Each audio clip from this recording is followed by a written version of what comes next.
Shabbat Shalom, everyone. It's really good to see all of you. Shana Tova, Good Yantuf, in this 10 days of repentance. Let's begin with the heart tap. And once again, we invite you to go into gallery view to see the members of our community. It's really good to see all of you.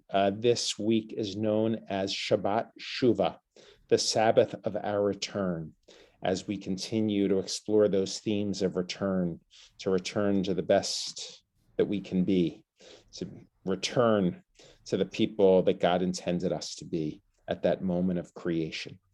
And so it's good to see you as we explore these themes. Of course, this weekend is also an important moment in the history of our nation as we commemorate the 20th anniversary of the events of 9/11.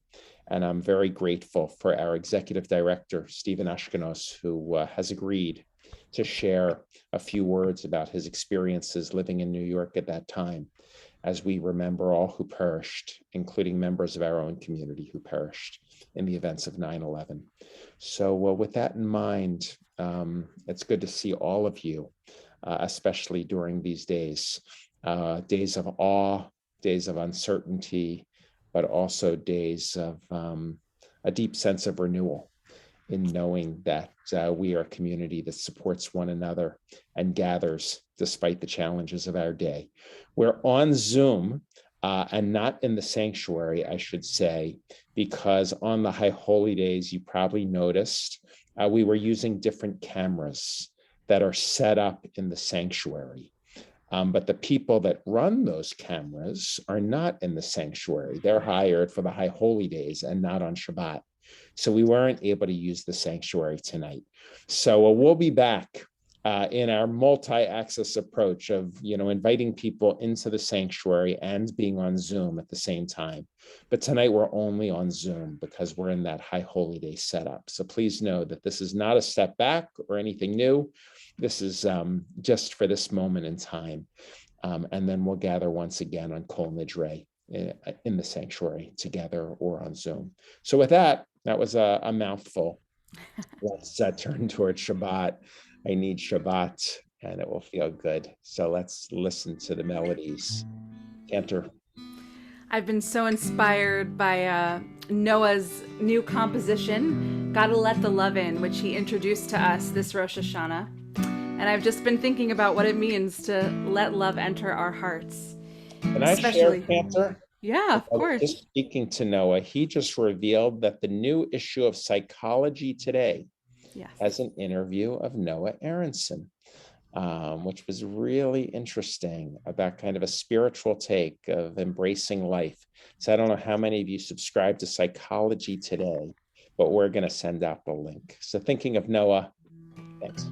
So let's let the love in together with this nigun. Ya la la la la la la la, ya la la la la la la la, ya la la la la la la la la, la la, ya la, ya la la la la la la, ya la la la la la la la.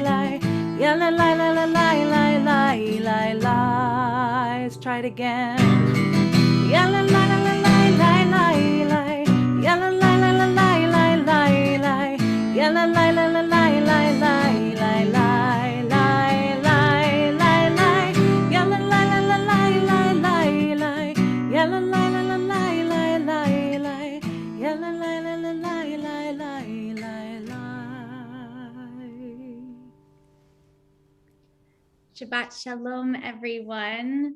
Let us welcome Shabbat with the lighting of our Shabbat candles. And we bring in the first Shabbat of 5,782. And I am thinking about the words that Rabbi Sherman taught us on Erev Rosh Hashanah as we cross over the doorstep into the threshold between this time of Rosh Hashanah and Yom Kippur. We have an opportunity of sacred time.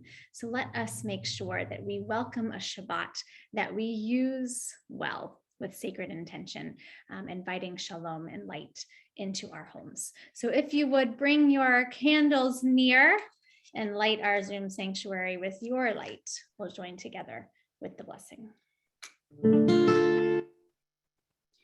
Baruch atah Adonai Eloheinu melech haolam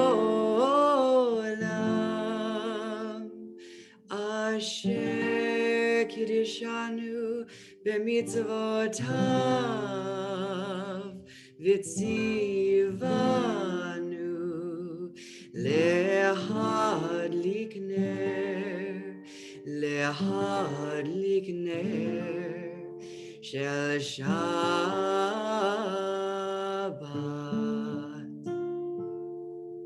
Amen. We continue with Shalom Aleichem as we welcome the extra spirit and presence of angels on this Shabbat. Shalom Aleichem, Malachei Hashareh, Malachei Elyon, Melech Malachei Hamlachim, HaKadosh Baruch Hu. Tzorchem l'shalom, Malachei Hashalom, Malachei Elyon, Melech Malachei Hamlachim, HaKadosh Baruch Hu. Baruchuni l'shalom, Malachei Hashalom, Malachei Elyon, Melech Malachei Hamlachim, HaKadosh Baruch Hu. Tzedchem l'shalom, Malachei Hashalom, Malachei Elyon, Melech Malachei Hamlachim, HaKadosh Baruch Hu. As we continue with Chadodi, I was thinking about the Hebrew words that begin and end this prayer. We begin with the words L'chadodi, which means we have to go out to greet the Sabbath presence. And the prayer ends with the words Bo'i, come in, Sabbath presence. So let us meet in the middle as we both work to go out to greet the Shabbat presence and also welcome in the Shabbat presence. L'chadodi. שמור וזכור בדיבור אחד, השמיענו אל המיוחד, אדוני אחד ושמו אחד, לשם ולתפארת ולתהילה. לך דודי לקראת כלה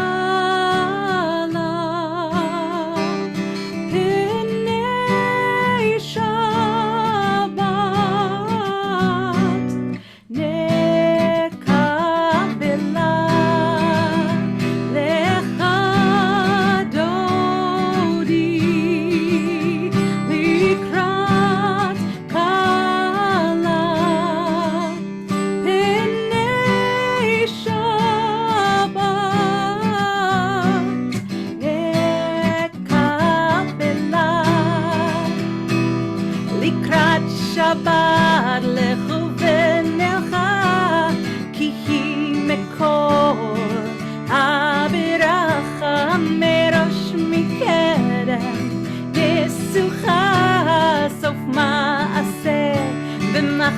מתחילה לך דודי לקראת כלה פני שבת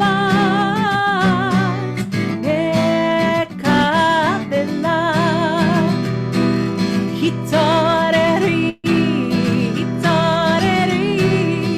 כי באורך קומי אורי אורי אורי שיר דברי כבוד אדוני עלייך נגלה לך דודי לקראת כלה פני שבת נקבלה אלי אלי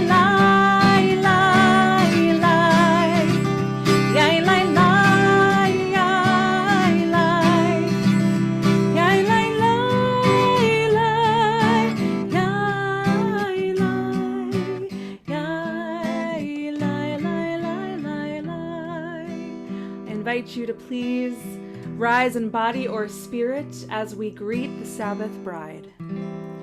Boi v'shalom ateret bala gam b'simcha uv'tzola toch emunei hamzegula boi chala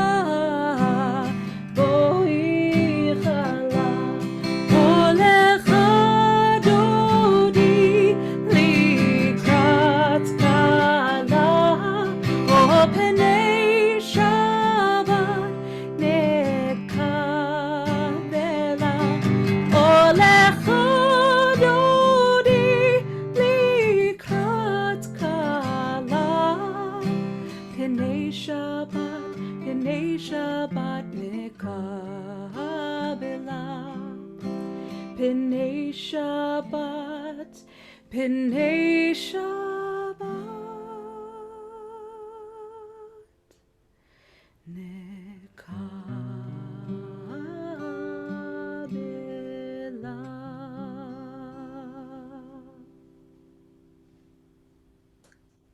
We take a moment to center ourselves, the deep breath in, taking in the air that fills the space that we usually think of as empty, even when we don't notice it. That oneness that connects us all is always there. We hold on to that air, that breath, as we join together for the Shema.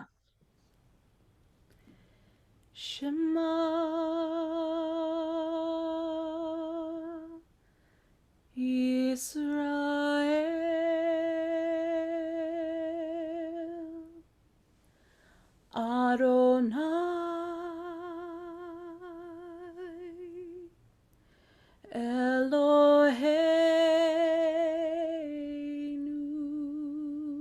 Eloheinu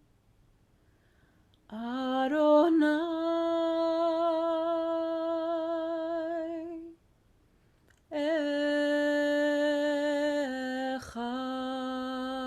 Echad Baruch Shem Kevod Malchuto Leolam Va'ed. In this week, especially, we pray that the blessings of love and understanding and peace will spread out over each and every one of us, over our whole community, and over all the worlds. Join together and let there be love.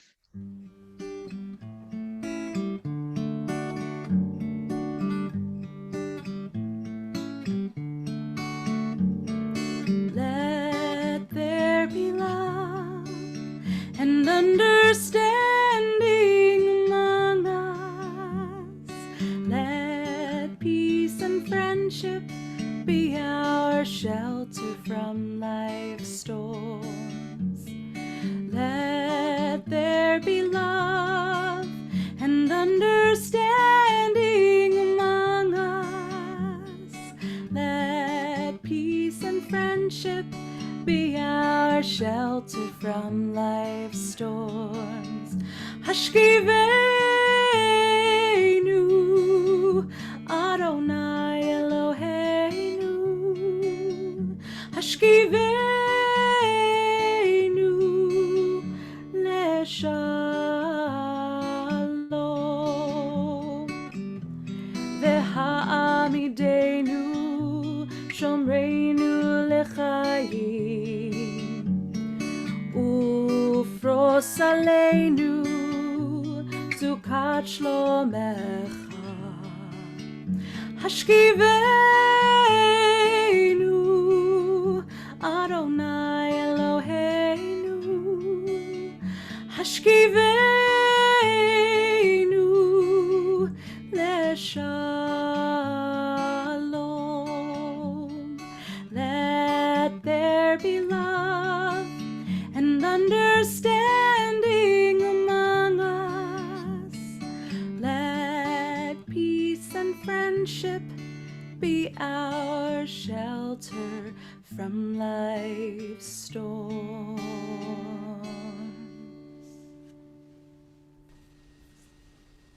Let us now join together for the Amida, the center of our prayer service.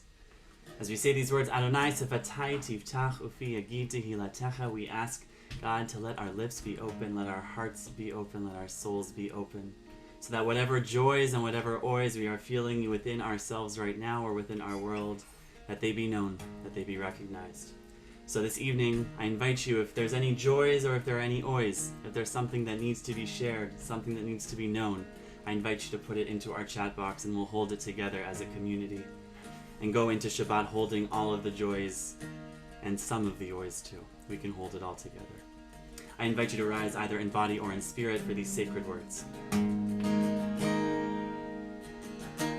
Adonai sefatai tiftach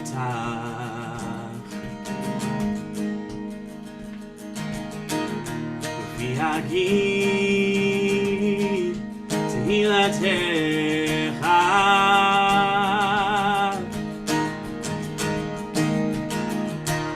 Adonai sefatai tiftach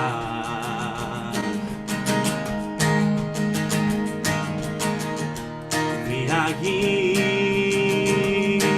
tehilatecha.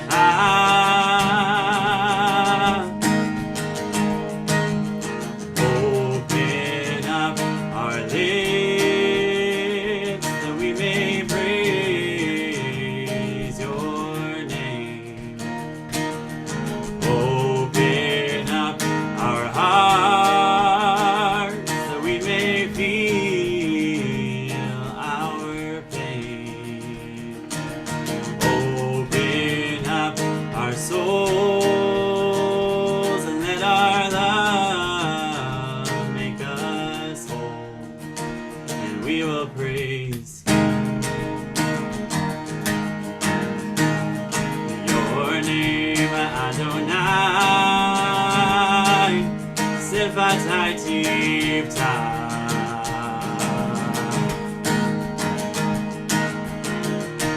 v'yagid tehilatecha.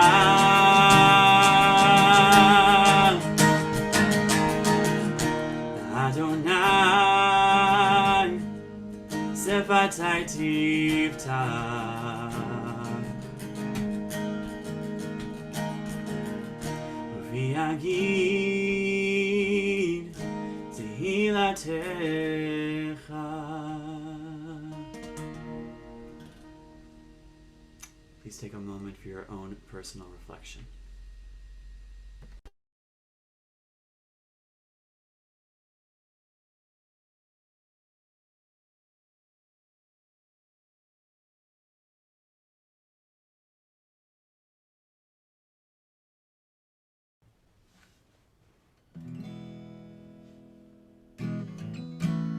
With gratitude for all of the amazing messages shared in the chat room, we ask for God to accept the words of prayer, of praise that come from our lips.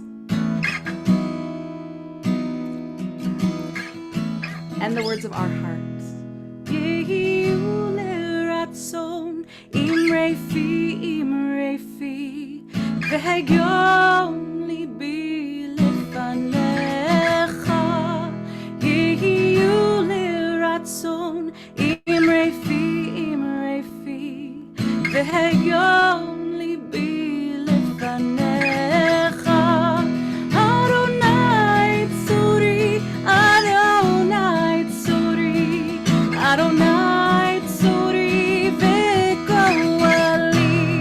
Adonai tzuri, Adonai tzuri, Adonai tzuri v'goali. I can see you singing along at home and it warms my heart. Let's join together once more. Imrei fi v'hegion libi lefanecha. Yehiyu liratzon imrei fi v'hegion libi lefanecha. Adonai tzuri, Adonai tzuri, Adonai tzuri v'goali. Adonai tzuri, Adonai tzuri, Adonai tzuri v'goali. Yehiyu liratzon imrei fi v'hegion libi lefanecha.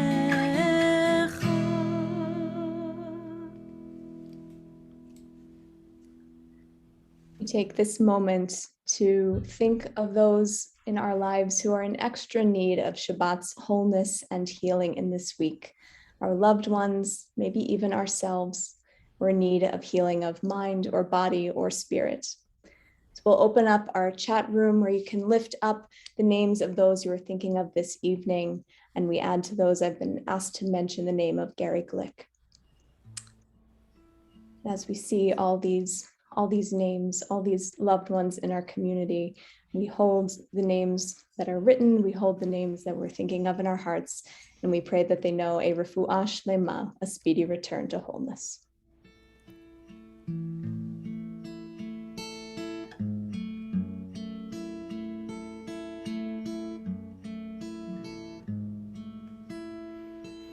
Mi shebeirach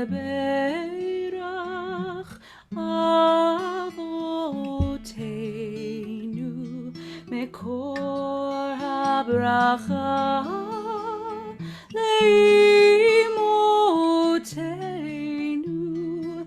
May the source of strength, who blessed the ones before us, help us find the courage to make our lives a blessing, and let us say, Amen.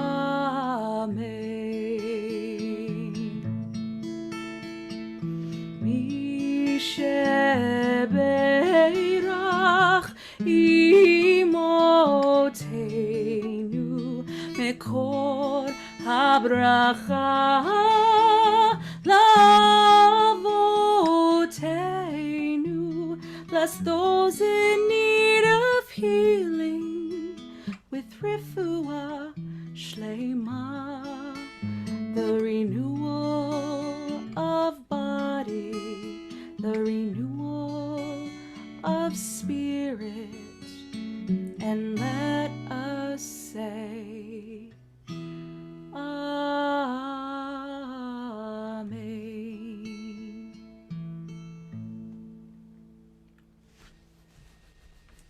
As we enter into Shabbat, let's take a moment to recognize the God-given moments that we've had this week, both the expected moments and maybe some unexpected moments that we can share some gratitude for right now. So let's take a moment. Anybody have a birthday this week? Anybody at all? This is really intimidating going through the Zoom screen. Hey, Noviskis! I see you, little Noviskis. What's happening? Happy birthday to you. Let's also send some birthday love to Jonah Novisky, who you can see him waving on the screen, and to my friend and also my classmate over at the Rabbinical School of Hebrew College, Abby Oceans. Happy birthday to you, friend. Any anniversaries? Anybody taking some time to celebrate some love of an anniversary of a good moment? Oh, I see the Bloom is celebrating a biggie. Hey. Getting numbers, hand signals. Lots of numbers. I love it. We'll also recognize Judy and Richard Lappin, their 53rd wedding anniversary on Wednesday. Saw the Tolmans too, and I believe we had a couple other big number anniversaries being shown to us this week. So Mazel Tov. It's like baseball hand motions. I love it. Thank you all for sharing. Anybody else do something nice this weekend? Anybody go to the synagogue for the first time? Anybody experience being in the synagogue for the first time? That's worth a shehechianu. I think that's wonderful. I see some hands. Great to have you, and we'll look forward to seeing you again soon, if you're comfortable. For all these moments we say out loud, and for all the moments that we're holding into our hearts, we'll join together with sacred words of shehechianu, recognizing just how good it is to be able to be here at this moment. Let's sing together. Baruch atah Adonai Eloheinu melech haolam shehechianu v'kiyamanu v'higianu lazman hazeh. Baruch atah, we sing Baruch atah Adonai Eloheinu melech haolam shehechianu v'kiyamanu v'higianu lazman hazeh.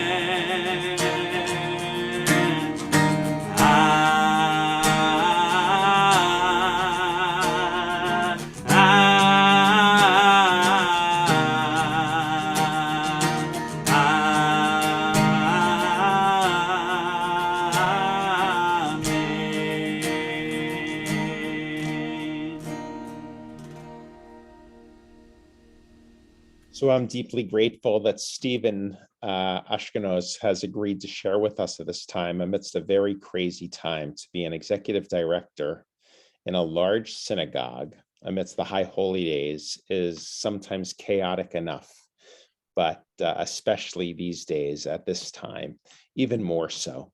So I'm really grateful for Stephen to agreeing to share. First, I'm going to ask Rabbi Sherman to just share a brief word of Torah to place this in the context of our tradition. Thank you, Rabbi Sissenwein.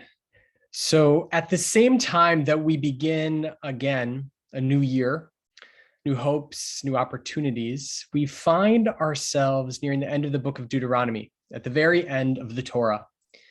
And it's extraordinary to me that as much as we talk about identifying the certain things we want to remember from the last year as we move into the next, that this theme calls out to us from our weekly Torah portion as well. In our Parshat Vayelech, we find Moses and the people readying for a change in leadership and amidst a moment of moving forward. And as a part of Moses' final words, it says, Vayichtav Zot HaTorah, Vayichtav Moshe Zot HaTorah. Moses wrote down this teaching and gave it to the priests who carried the Ark of the Covenant. And in this one line, the power of the transfer of memories, the transfer of values, and the enduring moments that guide us is paramount.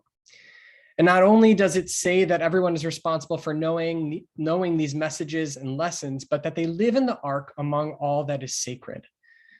And so I'm certainly grateful and want to add my gratitude to Stephen, who will share his personal experiences of 9/11, reflecting on 20 years since that Tuesday morning in September.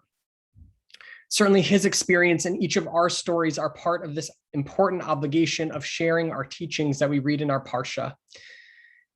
Because in this moment of the Torah, Moses recognizes that people will change and have changed and grow and have grown, and that a new history and memory will be made. And so as we change and grow, it remains up to us to share and record within a sacred and holy vessel, which is exactly what we are going to do tonight. So Stephen, thank you for joining us tonight. Thank you, Rabbi Sherman, and Shabbat Shalom to all of you. When Rabbi Sissenwein asked if I would talk about my 9/11 experience, a flood of emotions washed over me.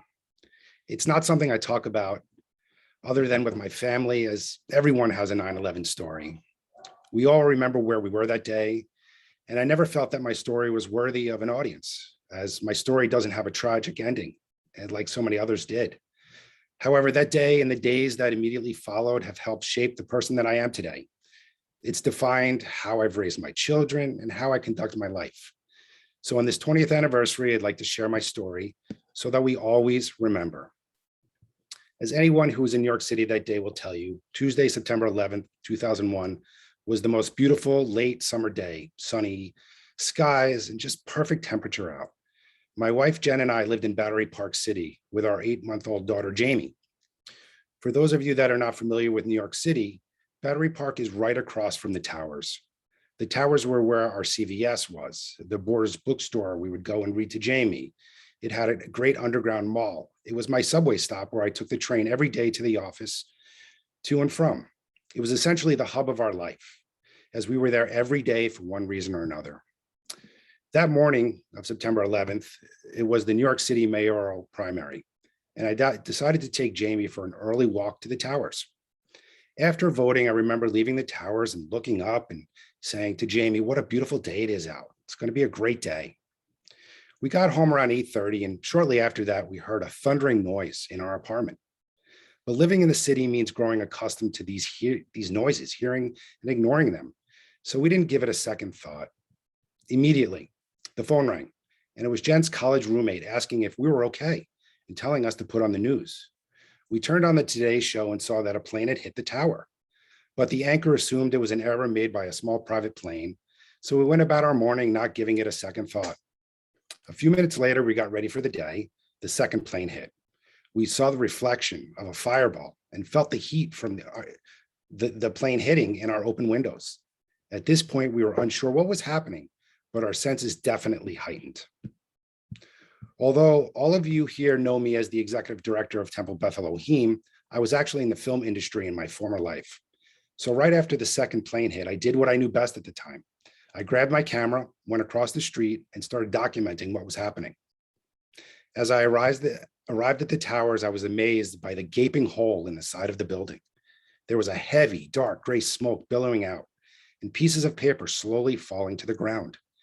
We later realized this was paper from people's desks that were blown out of the building. There was the sound of fire trucks rushing by me now. I panned my camera down to the front doors of the towers, and I saw firefighters streaming into the building. Looking back now, I wonder, was that the last time any of them were outside? Did any of those firefighters I was recording make it out of the buildings? I then panned my camera up and caught something falling. What is this? I thought. A woman standing next to me screamed, "Oh my God." Looking through my camera lens, I saw something that no one should ever see. It was at that point I knew I needed to get back to my family and get as far away as possible. I ran back to our apartment, and Jen and Jamie were already in the lobby. Jen, my wife, was told they are evacuating our building and all the residents should get onto boats headed to New Jersey.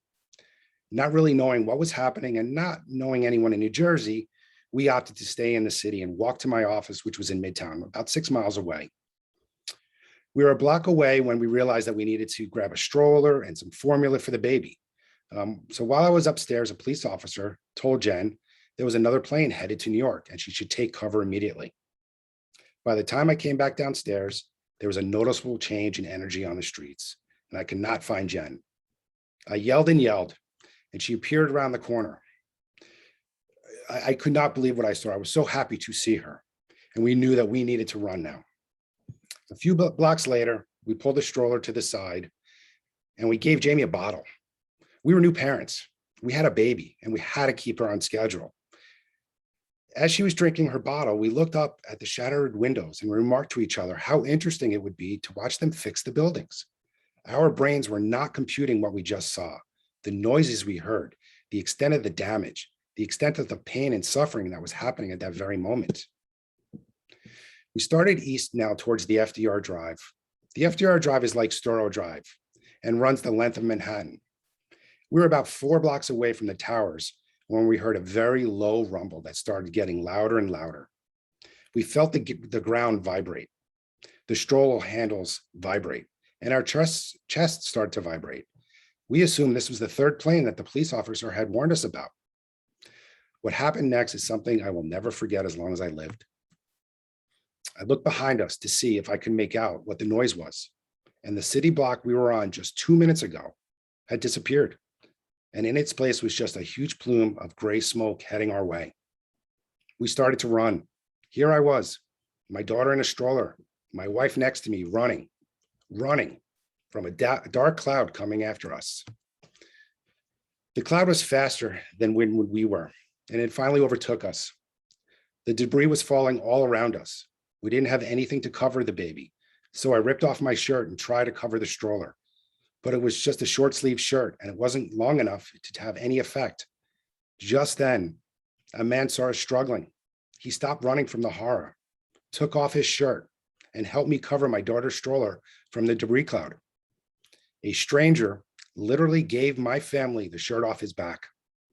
To this day, we always wonder what his roommate or spouse or family said when he came home that day, shirtless. What did he say? Does he get choked up telling the story as much as we do?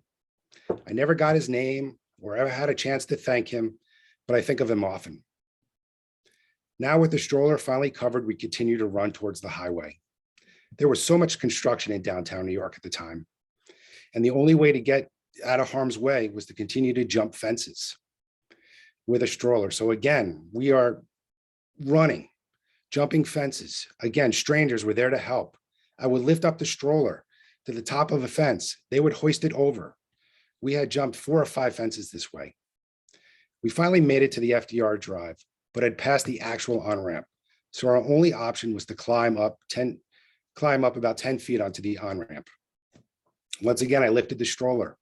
Strangers leaning over the side of the road, grabbing the stroller onto the highway.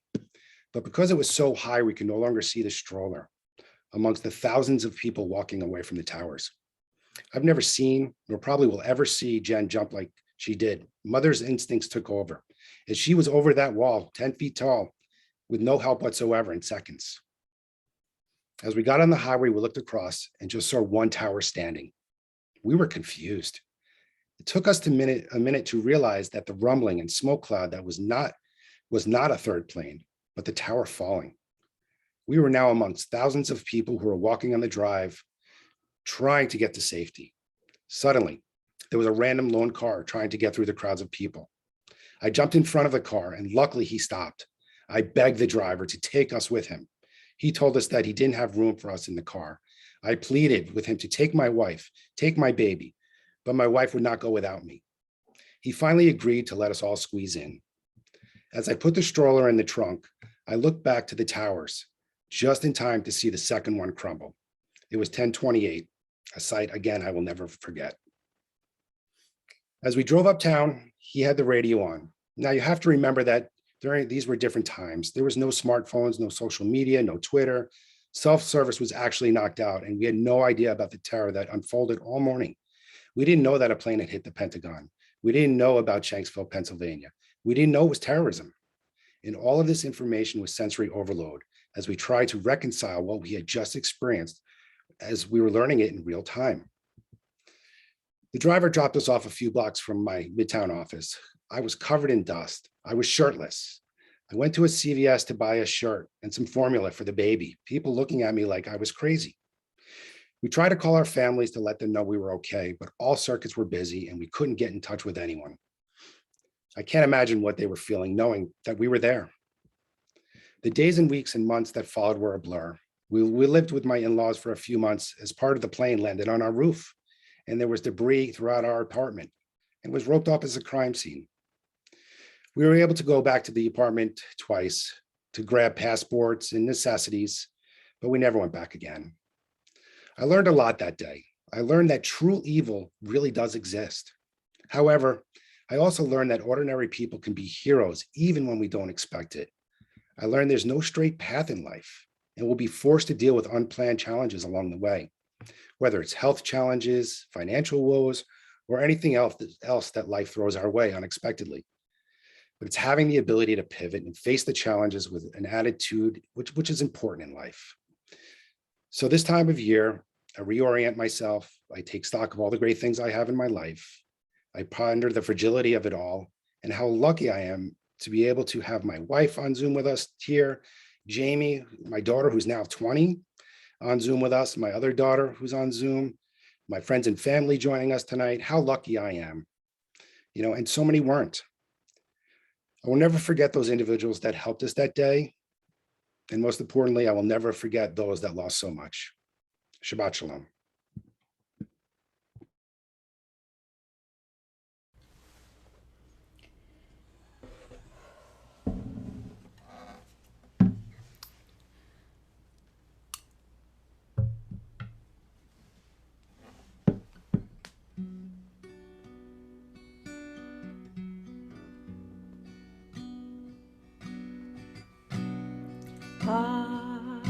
Hashivenu Adonai Elecha Benashuva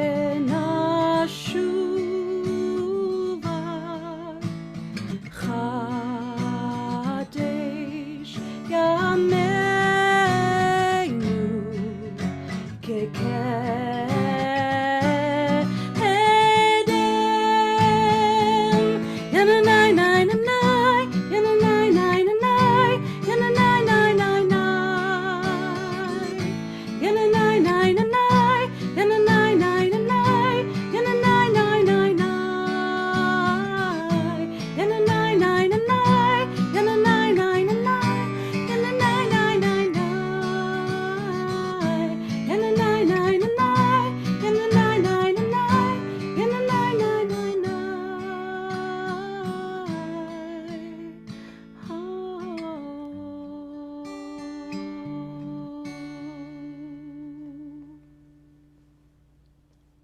Stephen, I just want to thank you for sharing your story. As we remember all those who perished in the events of 9/11, we lost a number of members and our individuals who are related to members of our community, especially in the two flights out of Logan, American Airlines Flight 11 and United Airlines 175. I've been specifically asked to mention the names of John Slade and Arnold Gillette, relatives of Tamara Gillette. And this evening, we remember everyone who perished. I also want to mention, before we say Mourners Kaddish together, those in our community, of course, who passed away during the past 30 days. And we recite their names during this period of Shloshim. Barbara Fanger, the stepmother of Alan Fanger, Brian Friedman, the nephew of Sid Friedman, Elaine Hilbschman, the mother of Rebecca Kirschenbaum, Shirley Aueroff, the mother of Carol Schoen, Ellen Schwab, her member, the wife of Les Schwab, and Bernie Tarr, the father of Nelson Tarr. I've also been asked to mention the names of Mary Michaels and Nick Michaels, the mother and father of Ann Rader, as well as Hilda Wolfers, the mother of Joan Belkin. We think of all of them, and we ask those who are in the period of mourning or observing a yahrzeit or remembering someone who perished on 9/11 to use the chat room at this time. And please record the names of those individuals before we say Mourners Kaddish together.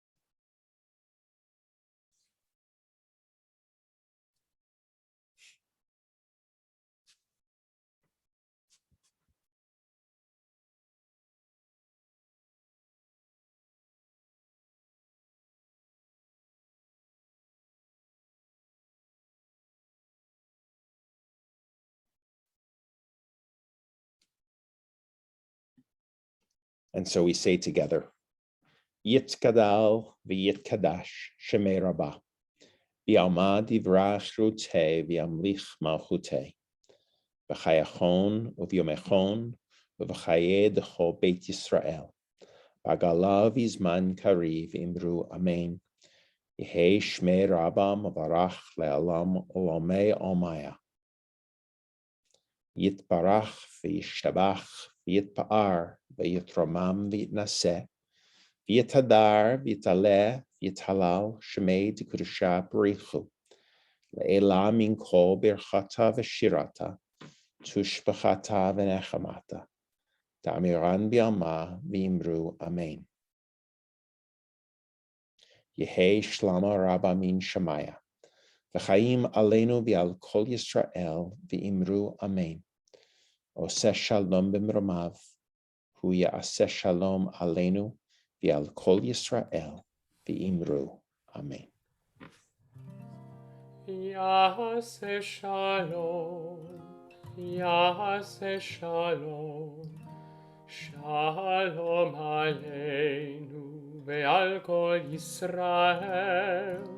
Yaseh shalom, Yaseh shalom, shalom aleinu ve'al kol Yisrael.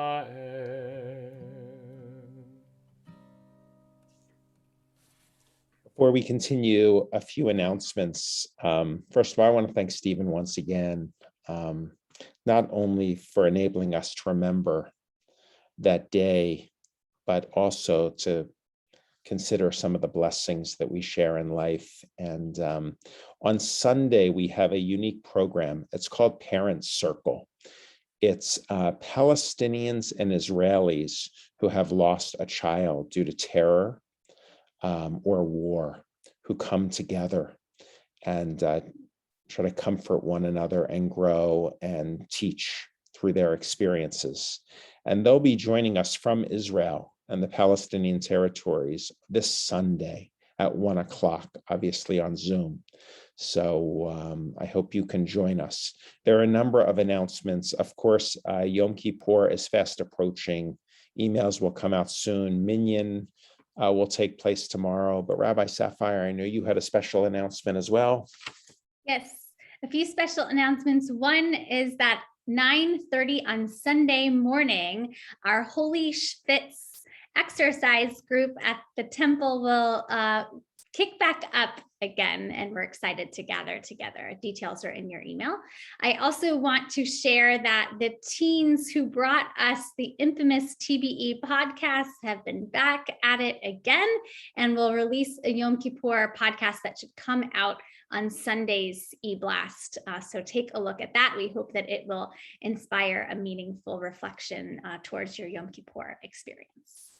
Excellent. And mark your calendar. You'll get more information about Yom Kippur, but just a heads up this year, because we are on Zoom and in the building, and many of you are accustomed to stay throughout the day on Yom Kippur, and that we will not be able to do. So services will be in the morning, and then we'll go home as adults. Families will be using the temple parking lot. But on Zoom, we'll have 2 o'clock yoga sponsored by Down Under Yoga, and then our hour of learning, a half an hour dedicated to food insecurity. The head of Mazon, a Jewish response to hunger, will be speaking, along with representatives of our own TBE table.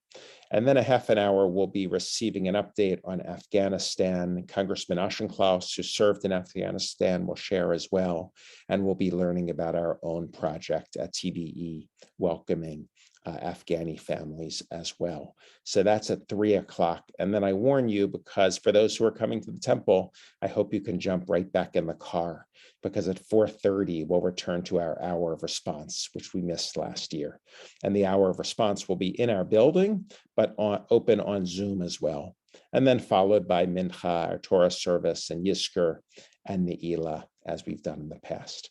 So we hope you'll join us, and but look for the email to come. Cantor? It is a brand new Ne'ilah service, as commissioned by Noah Aronson, that I'm very much looking forward to. So please do join us for Ne'ilah this year. Let us make Kaddish for Shabbat. So if you have a Kaddish cup, of wine or juice. If you'll hold it in the air, and kind of gives us permission to place you on our Shabbat Jumbotron. There we have Deborah, who helped us with our Parent Circle program. So who's leading us in Kaddish, Cantor? All right, I got it. Perfect. Baruch atah Adonai Eloheinu melech haolam borei peri hagafen.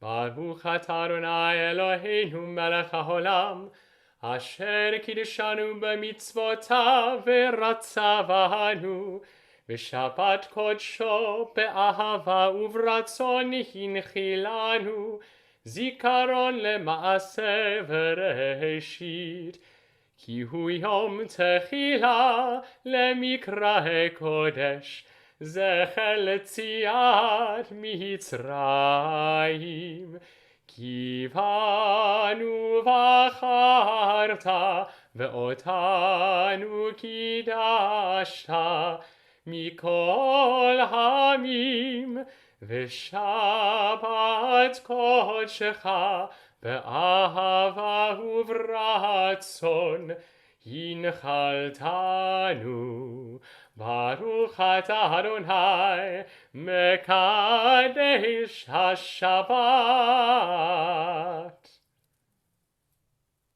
L'chaim. And if you have a challah, we hope you'll hold that high in the air. Once again, before we go, I do want to thank Stephen for the strength that's required for sharing the story. I also want to say Shabbat Shalom to Jamie, who I see on as well. So let's see some chalot, some challahs in the air. And who's leading us in the blessing?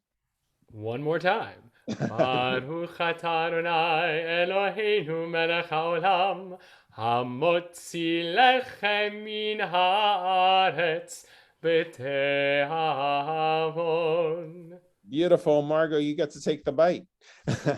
And now let's open up the microphones and greet each other with Shabbat Shalom. Shabbat Shalom, everyone.